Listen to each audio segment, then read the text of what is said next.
하나님 말씀 보겠습니다. 하나님의 말씀은 누가복음 22장 39절에서 46절 말씀입니다.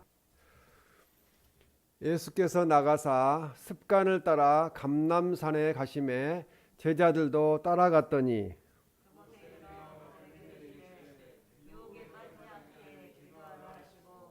그들을 떠나 돌 던질 만큼 가서 무릎을 꿇고 기도하여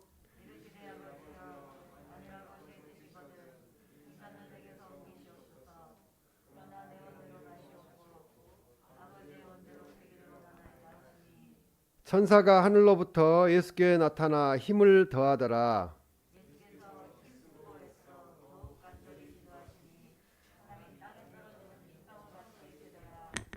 기도 후에 일어나 제자들에게 가서 슬픔으로 인하여 잠든 것을 보시고 이르시되 어찌하여 자느냐 시험에 들지 않게 일어나 기도하라 하시니라. 아멘. 거룩한 습관이라는 제목으로 하나님의 말씀을 전하겠습니다. 우리나라가 이제 고령화 사회로 접어들여서 성인병이라는 하는 여러 가지 질환에 걸려서 사람들이 많이 힘들어하고 고통받는 경우가 있습니다. 성인병이 갈수록 이제 증가해서 다들 아픈 데가 많다고 그런 이야기들을 하시는데요. 이 성인병이라고 불리우는 이 신체적 질환이 잘못된 생활 습관에서 오는 경우도 있다고 그렇게 이야기를 하고 있습니다. 최근에는 그래서 이 병을 생활 습관 병이다 이렇게 부르기도 합니다. 그래서 이렇게 평상시 나의 습관이 병까지 유발시키는 나쁜 습관이 될 수도 있다는 것을 알아야 합니다. 그래서 습관은 일상적으로 반복되는 행위가 되는 거죠. 그래서 그 땅의 문화에도 영향을 준다는 겁니다. 자꾸 반복되고 많은 사람들이 그걸 행하고 그러면은 어떤 문화를 만들어내기도 한다는 말씀입니다. 처음에는 내가 습관을 만들고 나중에는 습관이 나를 만들어 갑니다. 나를 또 끌고 가게 됩니다. 좋은 습관은 삶의 유익과 성공을 가져다 주지만 나쁜 습관은 실패를 하게 만들기도 하고 사회적으로도 나쁜 습관 때문에 사회가 병들게 하기도 하고 있습니다. 그래서 국가적으로 여러 가지 어려움이 초래되는 것은 위정자들과 국민들의 어떤 습관들, 죄를 짓는 습관들 그런 것 때문에 생기기도 합니다. 그래서 3살 버릇이 80까지 간다고 하는 속담이 있습니다. 이 잘 길들여진 버릇 하나, 습관 하나가 한 사람의 인생과 이 나라에도 민족에게도 지대한 영향을 미치게 되기 때문에 그렇습니다. 유대인들은 이 좋은 습관들을 가지고 있어요. 구약 성경의 전통 속에서 전통을 가지고 하나님의 말씀을 가지고 좋은 습관을 형성하도록 이렇게 노력을 하고 있습니다. 저는 별로 유대인들을 다 좋아하는 건 아닌데 하나님 말씀대로 이렇게 살려고 하는 노력들은 높이 평가해 줘야 되겠습니다. 그래야 유대인 출신들이 역사상 이 노벨상을 수상한 사람들이 그 3분의 1이나 되는 숫자가 노벨상을 수상하게 되는 것도 그 하나님 말씀에 입각한 그들의 삶이 습관이 그렇게 만들었다고 볼 수 있겠습니다.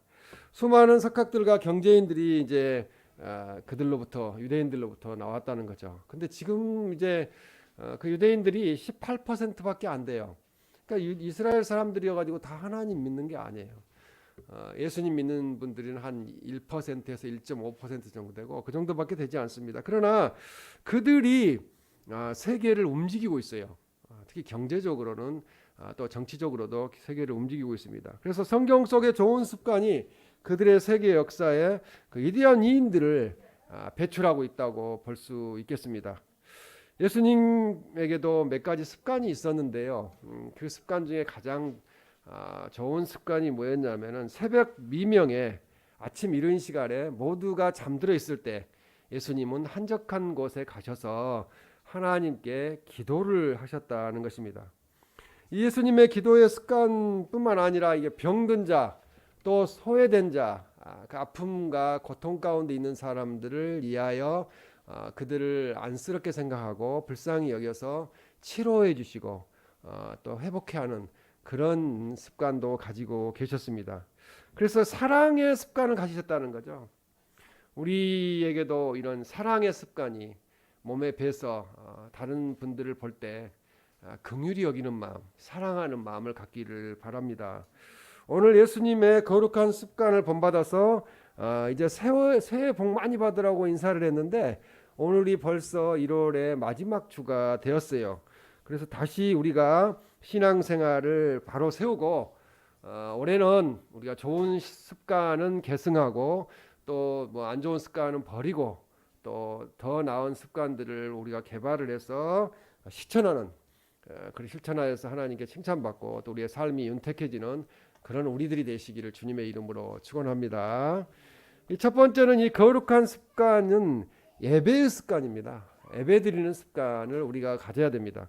예수님께서는 어린 시절부터 성전에 올라가셔서 정규적으로 예배를 드리는 그런 습관을 가지고 계셨습니다. 이것이 바로 거룩한 습관이라고 볼 수 있겠습니다. 예수님은 어린 시절에 절기의 갈례를 따라 올라갔다고 말씀합니다.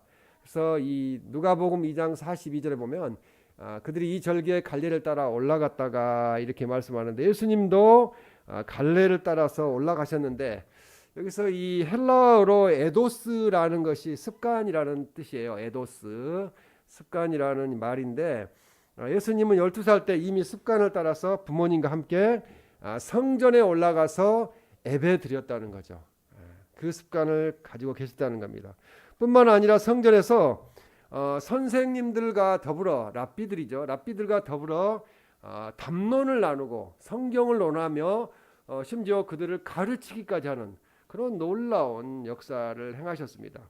그래서 예수님은 그들에게 선생들에게 듣기도 하시며 묻기도 하셨다고 그렇게 말씀을 합니다. 그래서 누가복음 2장 46절 47절 말씀에 보면은 그들에게 듣기도 하시며 묻기도 하시니 듣는 자가 다 그 지혜와 대답을 놀랍게 여기더라.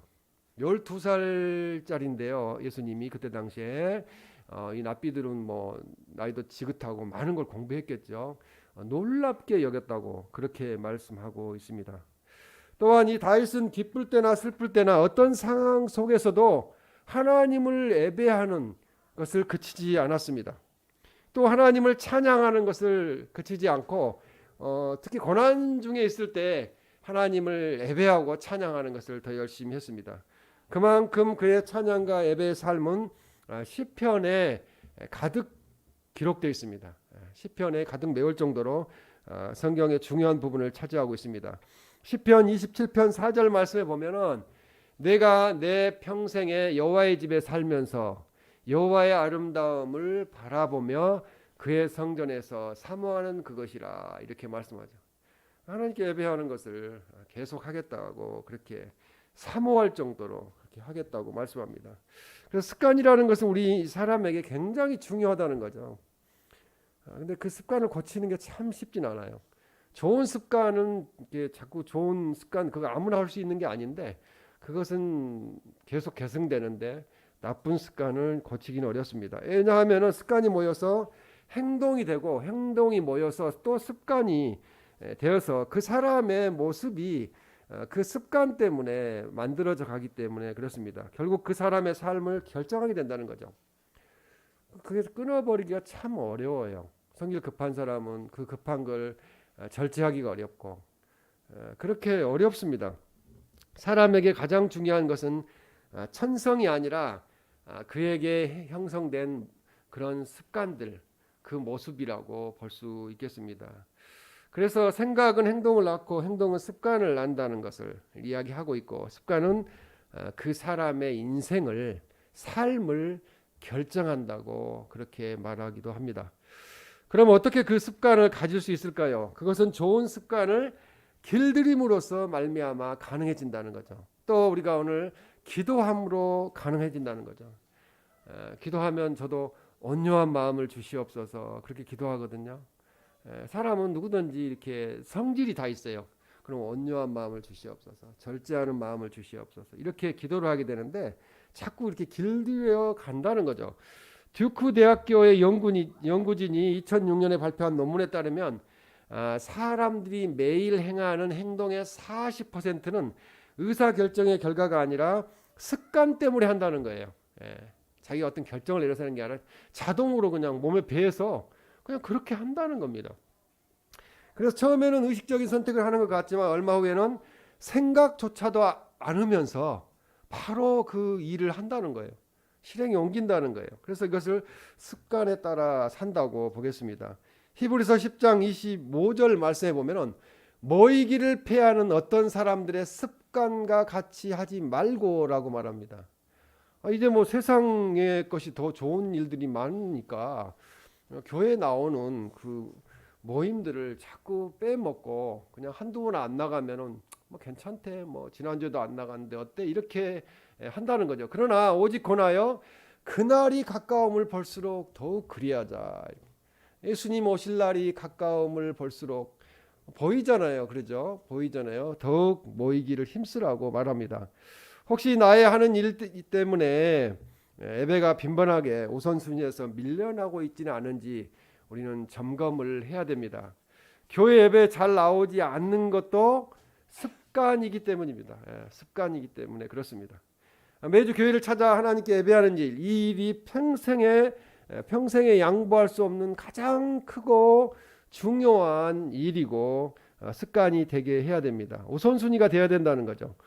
이 세익스피어의 햄릿에는 습관이라는 이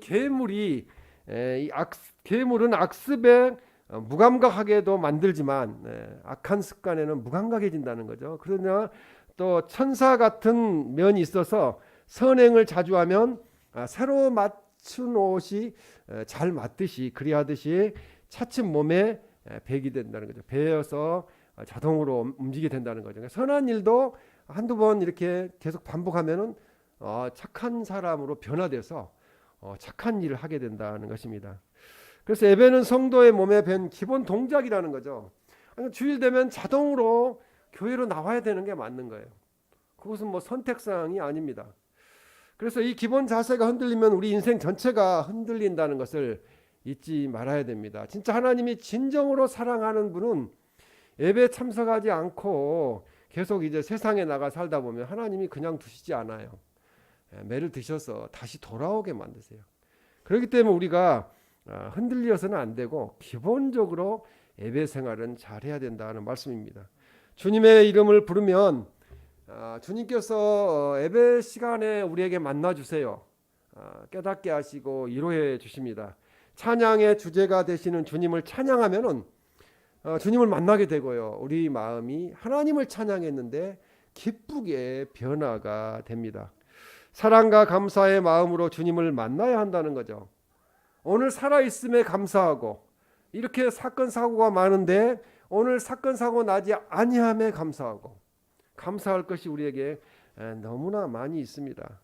예수님의 그 말씀의 유일한 초점이신 예수님의 말씀이 선포되는 가운데 만나야 된다는 거죠. 하나님이 직접 요즘은 계시하지 않으세요. 하나님 말씀을 통하여 역사를 하시고 음성을 들려주십니다. 그래서 유진 피터슨이는 이렇게 말하는데요. 일상의 신비를 보는 눈이 열린다면 우리에게 일상의 장은 부활의 주님을 만나고 경험하고 또 주님을 증언하는 장이 될 것이라고 말씀하고 있어요. 그러니까 우리가 일상 속에서 주님을 만날 수 있다는 거죠. 전철을 타고 갈 때, 운전하고 갈 때, 또 집에 있을 때, 또 직장에 있을 때, 사업 현장에 있을 때 주님을 만나는 거죠. 거기서 주님과 그것이 동행하는 삶이라고 그렇게 말씀하고 있습니다. 우리는 교회에서뿐만 아니라 가정에서 또 일터에서 또 우리가 어디에 있든지 날마다 주님을 만나고 날마다 주님께 헌신하는 그런 삶을 살게 될 것입니다. 두 번째로 거룩한 습관은 기도의 습관이라는 거죠. 그러니까 기도도 이게 예배 드리는 게 자동으로 하듯이 기도도 자동으로 하게 되어야 됩니다. 그러니까 예수님께서 감람산 서편 기슭에 위치한 이 기름 짜는 틀이라는 이름을 가진 겟세마네 동산에서 기도하신 내용 중 오직 누가복음에만 기록된 말씀인데 그 말씀은 누가복음 22장 39절 말씀입니다. 예수께서 나가사 습관을 따라 감람산에 가심에, 습관을 따라서 교회를 가시는 것처럼 감람산에 계속 올라가셔서 거기 겟세마네 동산에서 기도하셨다는 거죠.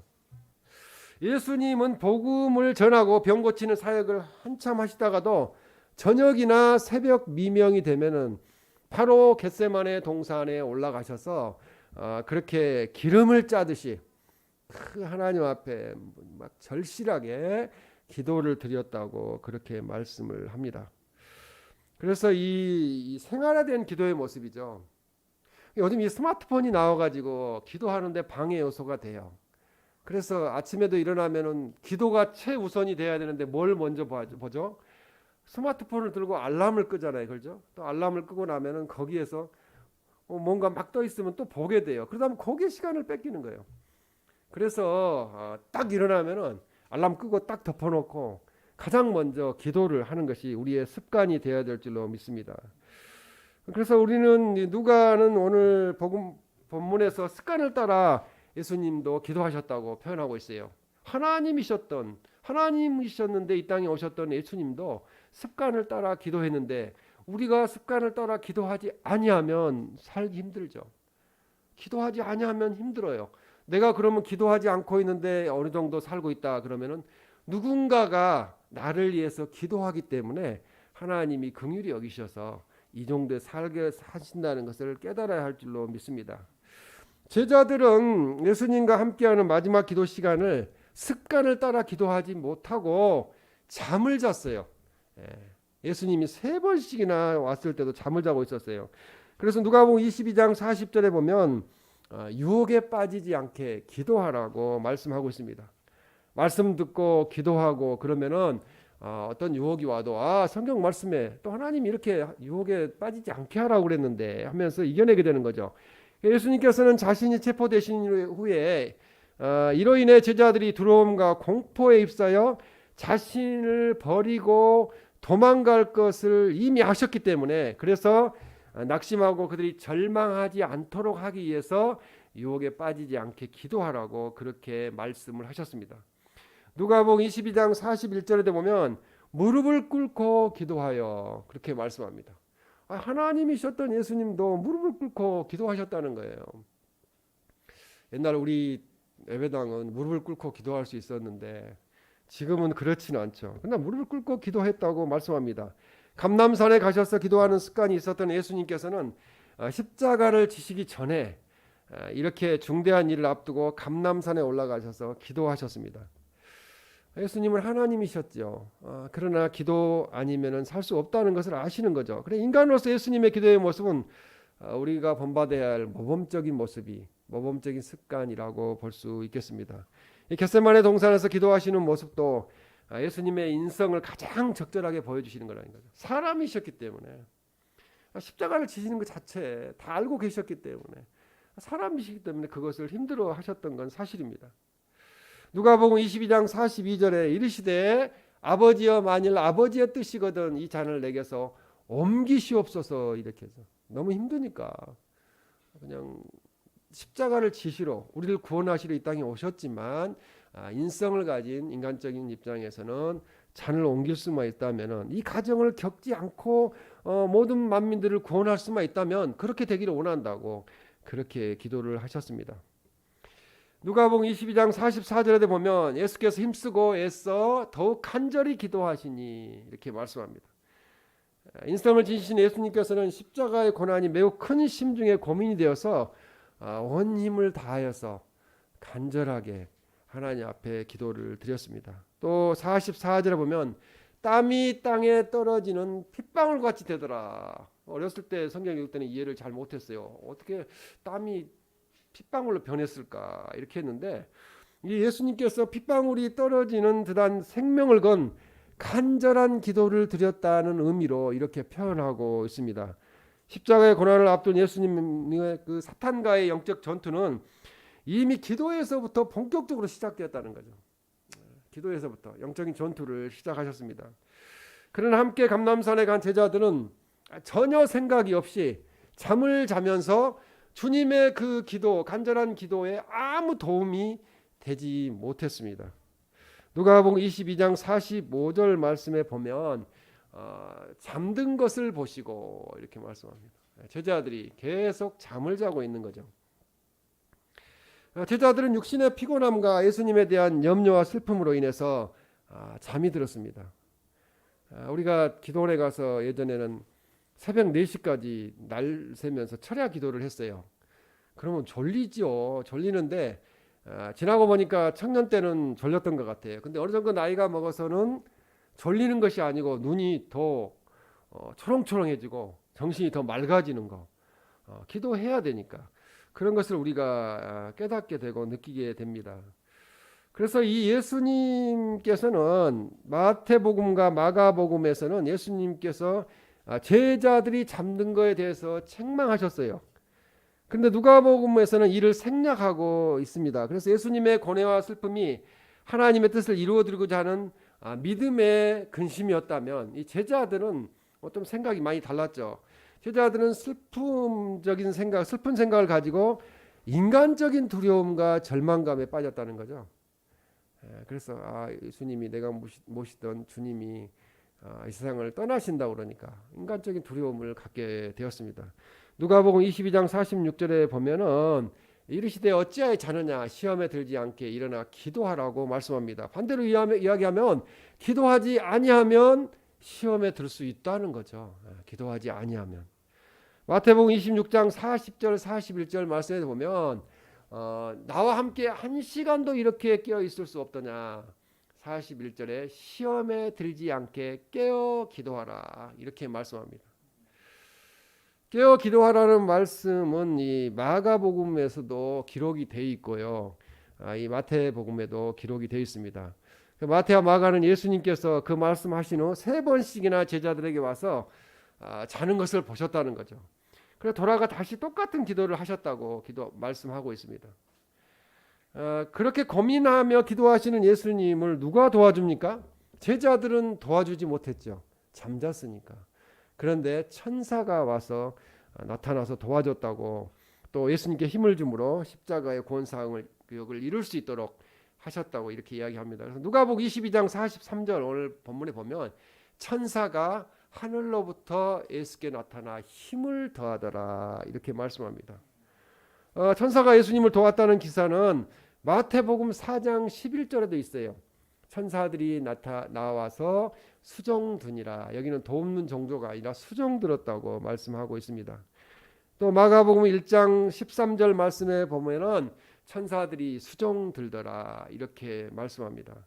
예수님께서 강야에서 마귀로부터 시험을 받으셨을 때도 그렇게 언급되었는데 이 강야에서 40일을 계시면서 사탄에게 시험을 받으셨는데 천사들이 와서 수종을 들었다고 말씀하고 있습니다. 이 누가복음 22장 43절에서 예수님께서 이 고뇌와 두려움을 가지고 이제 기도하고 계셨다는 거죠. 그러자 하나님의 천사가 예수님을 도왔습니다. 천사가 예수님을 도왔던 것처럼 우리가 기도하면은 성령님이 우리를 위해서 기도를 더 하게 하신다는 거죠. 기도에 기름을 부어 주신다는 거예요. 그래서 로마서 8장 26절 말씀에 보면 이와 같이 성령도 우리의 연약함을 도우시나니 우리는 마땅히 기도할 바를 알지 못하나 오직 성령이 말할 수 없는 탄식으로 우리를 위하여 친히 간구하시느니라. 하나님의 영, 예수님의 영이 우리 안에 계시면서 우리가 기도할 수 있게 그렇게 인도하신다는 말씀입니다. 성령님은 보혜사입니다. 우리를 보호하시고 은혜 베푸시고 가르치시는, 그래서 변호사이시고 우리의 대언자이시고 또 중재자 역할, 또 협조자 역할, 그리고 대변자 역할을 하십니다. 그래서 성령 우리가 무슨 기도를 할지 모를 때 우리를 대신하여 기도하신다는 거죠. 기도하게 하신다는 거죠. 그래서 기도는 하나님 아버지께 드려야 되고요. 또 중보자인 예수 그리스도 이름으로 기도를 해야 되고 성령 안에서 해야 됩니다. 그러니까 성령 충만해져야 돼. 기도도 많이 하고 찬양도 많이 하게 됩니다. 사람들은 이 세상에서 마지막 시간이 되면 평소에 하던 일을 내려놓고 다들 이렇게 다른 일을 통해 의미를 찾으러 갑니다. 그래서 무엇을 할까 이렇게 기록을 해가면서 하는데, 그러나 큰 고난과 죽으심을 앞두고 예수님께서는 습관을 따라 기도만 하셨다는 거죠. 습관을 따라서.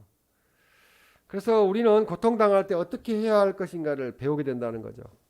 지금 고통이 있다, 고민이 있다, 근심 걱정이 있다, 염려가 있다. 그러면은 해야 될 일이 뭐죠? 습관을 따라서 자동으로 기도에 들어가야 된다는 것입니다.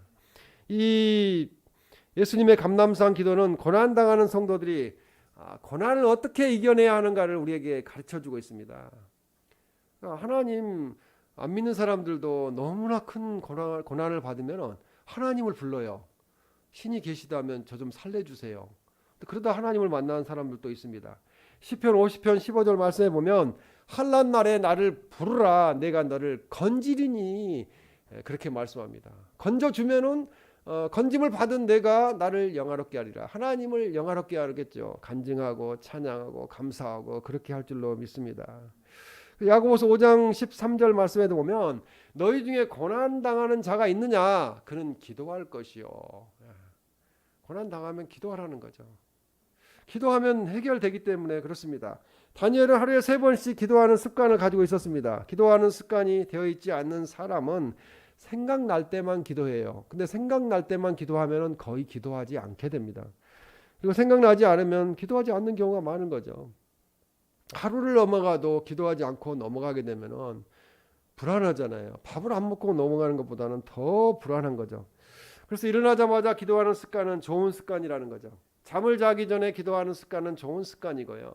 또 전철을 타고 다닐 때 기도하기 좋잖아요. 1시간씩 타고 다니는데 아무 생각 없이 가만히 서 있는 것보다는 기도해야 된다고 그렇게 말씀합니다. 그래서 이 믿음의 선진들 역시 그들은 한결같이 기도하는 사람들이었습니다. 히브리서 11장에 있는 믿음의 선진들, 선배들은 다 기도하여서 인생을 승리한 사람들이었습니다. 습관을 따라 하루의 첫 시간을 주님과 함께 하시기 바랍니다. 그것이 바로 예수님의 습관을 따라 하나님 아버지와 교제하던 기도의 모습이기도 하기 때문에 그렇습니다. 기도에는 우리의 기도 습관을 만들어주는 좋은 장치라는 거죠. 그래서 마음의 염려나 걱정, 근심이 들면은 하나님 앞에 습관적으로 기도하시기 바랍니다. 기도하는 순간 하늘로부터 힘을 얻게 되어 위로와 평강이 가득하게 됩니다. 주님이 우리와 동행하시기 때문입니다. 주님이 우리를 책임져 주신다는 거죠. 대신 일하여 주신다는 겁니다. 우리가 가서 처리 못하는 거 주님이 가셔서 처리하시기 때문에 그렇습니다. 그래서 기도는 평생 동안에 우리가 살아있는 동안에 계속해야 할 습관입니다. 시편 116편 1, 2절 말씀에 보면 내 음성과 내 간구를 들으심으로 내가 평생에 기도하리로다 이렇게 말씀합니다.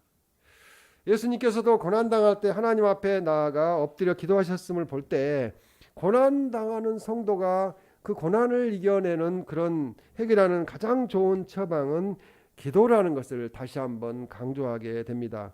우리가 여러 일을 앞두고 다른 의논이나 계획을 세우기보다 예수님처럼 우리가 먼저 무릎을 꿇고 주님 앞에 기도드림으로 모든 일에 응답받고 승리하시기를 주님의 이름으로 축원합니다. 세 번째 이제 마지막으로 성경 말씀을 읽는 것이 습관이 되어야 된다는 거죠. 이제 스마트폰 시대라 보니까 성경이 어디에 있는지도 모르잖아요. 집에 저도 성경 찾아보면 수십 권이 있는데 그렇게들 있어요. 성경들이. 예수님은 이 세상의 습관에 따라 안식일이면 회당에 들어가서 늘 성경을 읽으셨다고 말씀하고 있습니다. 누가복음 4장 16절에 보면 늘 하시던 대로 회당에 들어가서 성경을 읽으려고 서심해 이렇게 말씀합니다. 그러니까 이 BC 586년에 남유다와 예루살렘이 함락되었어요. 그 패망한 근본적인 원인은 무엇입니까? 하나님 말씀을 듣지 않았다는 거죠. 하나님 말씀을 읽지도 않고 듣지도 않았다는 거예요. 하나님께서 에레미야 선지자를 통해 지적하십니다. 에레미야 22장 21절에 어려서부터 내 목소리를 청종하지 아니함이 내 습관이라. 어려서부터 하나님 말씀 안 들었다는 거죠. 그래서 하나님 말씀을 습관적으로 청종하지 않은 유다의 백성들은 우상 숭배를 하게 되었고요. 도덕적인 타락을 하게 되었습니다. 하나님 말씀을 모르니까. 그래서 부정부패에 빠져서 바벨론에 의해서 패망하고 많은 그런 결과를 가져왔습니다. 영국의 청교도들을 이끌고 종교의 자유를 위해 싸운 이 크로멜 장군을 들어보셨을 거예요. 이 크로멜 장군은 늘 성경을 읽으며 그대로 실천하기를 힘썼다고 합니다. 그는 전쟁 중에 이 심장이 있는 포켓에 주머니에 성경, 저도 군대 갈 때 이렇게 성경을 가지고 갔는데 이렇게 넣고 다녔다고 그래요. 그런데 어느 날 갑자기 총알이 날라와 가지고 자기가 죽었다고 생각을 했는데 이 성경에 총알이 박혀서 딱 꺼내 보니까 총알이 성경에 딱 박혀 있는, 그래서 살았다는 그런 간증이 있습니다. 그리스도인이라면 예수님을 쫓아 좋은 습관을 익혀야 합니다. 예수님의 습관이 나의 습관이 될 때 예수님의 영광과 인격과 능력이 나의 것이 된다는 거죠. 주님처럼 하면은 그렇습니다. 그래서 예수님의 습관을 쫓아서 사는 성도가 되시길 바랍니다. 사랑을 하면은 사랑하는 사람으로 닮아갑니다. 그리고 말하는 거, 또 입는 거, 또 분위기까지 주님을 닮아가게 됩니다. 예수님의 습관을 담는 거, 주님을 사랑하는 일이 우리에게 아주 중요한 일입니다. 예수님은 우리의 주님이시고 그리스도이십니다. 예수님의 그 인격과 성품을 창세 전부터 이미 예정되어 있어요. 주님은 창세기에서도 말씀하고 계십니다. 그러나 인간으로 오신 주님은 그 예정된 구원 사역을 실제로 이루기 위해서는 거룩한 습관을 쫓아가야 된다는 것을 알고 기도하시고 말씀 보시고 그렇게 하셨습니다. 전도하셨습니다.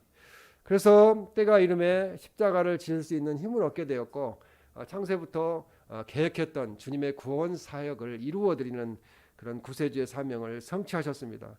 요한복음 19장 30절에 보면은 다 이루었다 이렇게 말씀합니다. 다 이루었다. 그래서 예수님의 거룩한 습관을 우리가 배워야 됩니다. 우리가 물론 여기서 다 이루었다는 것은 주님의 구원 사역을 다 이루었다는 건데, 우리도 나중에 이 세상을 떠날 때 나를 이 세상에 보내는 하나님의 뜻을 다 이루었다고 고백하고 눈을 감아야 될 줄로 믿습니다. 그래서 우리는 그리스도인으로서 성경 읽기, 기도하기, 또 복음 전하기, 그리고 봉사하기 등 희생하고 헌신하는 것이 우리의 몸에 배어서 자동으로 습관으로 움직여야 될 줄로 믿습니다. 예수님의 거룩한 습관을 통해 나의 영혼을 빛나게 하는 한 해가 되시길 바랍니다. 우리는 하나님의 형상을 담고 거룩한 자녀이기 때문에 우리도 할 수 있습니다. 예수님을 닮아갈 수 있습니다.